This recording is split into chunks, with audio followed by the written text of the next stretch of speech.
Hello, it's time for our next chapter in the book of Luke for our Advent Reflection series with the St. Helena United Methodist Church, Dr. Burke Owens. So here's chapter 12 of the book of Luke.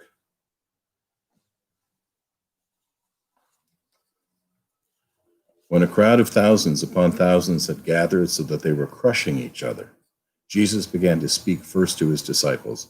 Watch out for the yeast of the Pharisees. I mean the mismatch between their hearts and lives. Nothing is hidden that won't be revealed, and nothing is secret that won't be brought out into the open. Therefore, whatever you have said in the darkness will be heard in the light, and whatever you have whispered in the rooms deep inside the house will be announced from the rooftops. I tell you, my friends, don't be terrified by those who can kill the body, but after that can do nothing more. I'll show you whom you should fear. Fear the one who, after you have been killed, has the authority to throw you into hell. Indeed, I tell you, that's the one you should fear. Aren't 5 sparrows sold for 2.5 small coins? Yet not one of them is overlooked by God. Even the hairs on your head are all counted. Don't be afraid.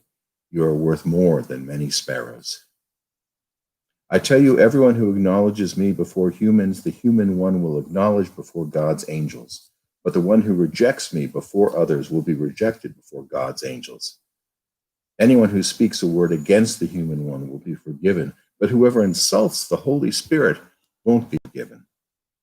When they bring you before the synagogues, rulers and authorities, don't worry about how to defend yourself or what you should say. The Holy Spirit will tell you what to say at the very moment when you must say it. Someone from the crowd said to him, "Teacher, tell my brother to divide his inheritance with me." Jesus said to him, "Man, who appointed me as judge or referee between you and your brother?" Then Jesus said to them, "Watch out, guard yourself against all kinds of greed.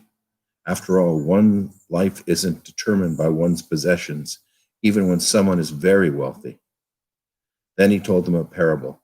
A certain rich man's land produced a bountiful crop. He said to himself, "What should I do? I have no place to store my harvest." Then he thought, "Here's what I'll do. I'll tear down my barns and build bigger ones. That's where I'll store all my grain and goods. I'll say to myself, you've stored up plenty of goods, enough for several years. Take it easy. Eat, drink, enjoy yourself." But God said to him, "Fool, tonight you will die. Now who will get the things you prepared for yourself? This is the way it will be for those who hoard things for themselves and aren't rich toward God." Then Jesus said to his disciples, "Therefore I say to you, don't worry about your life, what you will eat or what your body will wear. There is more to life than food and clothes and comfort. Consider the ravens. They neither plant nor harvest. They have no silo or barn, yet God feeds them. You are worth so much more than birds. Who among you, by worrying, can add a single moment to your life? If you can't do such a small thing, why worry about the rest? Notice how the lilies grow. They don't wear themselves out with work, and they don't spin cloth.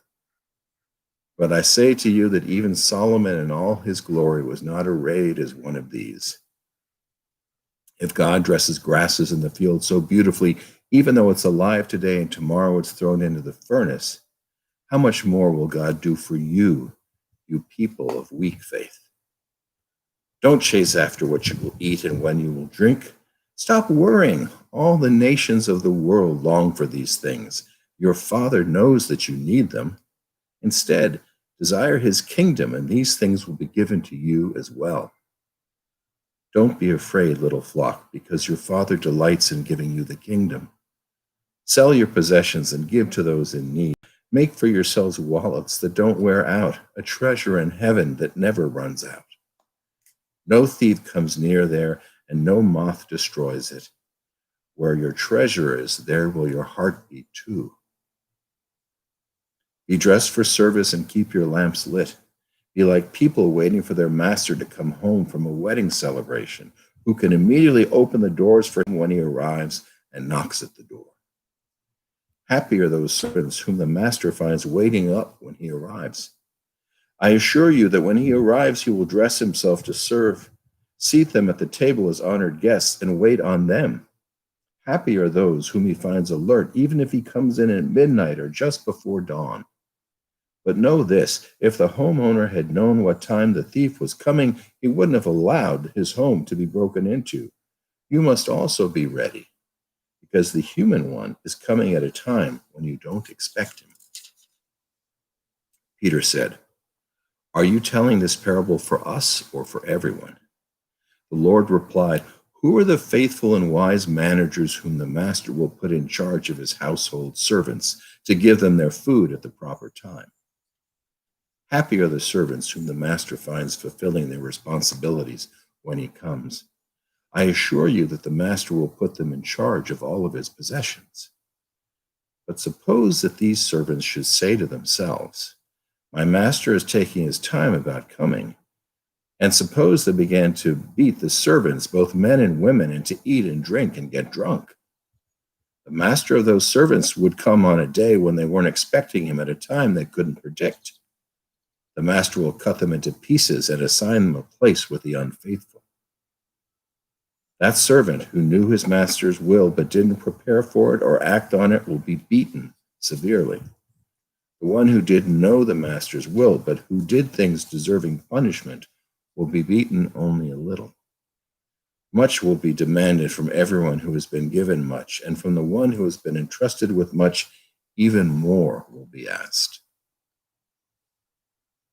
I came to cast fire upon the earth. How I wish that it was all ablaze.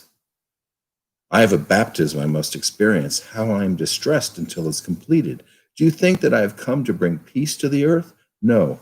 I tell you, I have come instead to bring division. From now on, a household of 5 will be divided, 3 against 2 and 2 against 3. Father will square off against son and son against father, mother against daughter and daughter against mother, and mother-in-law against daughter-in-law and daughter-in-law against mother-in-law. Jesus also said to the crowds, when you see a cloud forming in the west, you immediately say it's going to rain, and indeed it does. And when a south wind blows, you say a heat wave is coming, and it does. Hypocrites, you know how to interpret conditions on earth and in the sky. How is it that you don't know how to interpret the present time? And why don't you judge for yourselves what is right? As you are going to court with your accuser, make your best effort to reach a settlement along the way.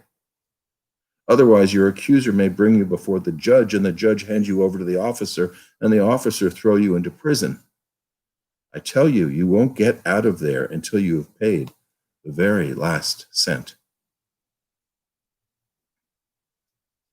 Strong words from Jesus this chapter. The end of chapter 12, the book of Luke. See you tomorrow for chapter 13.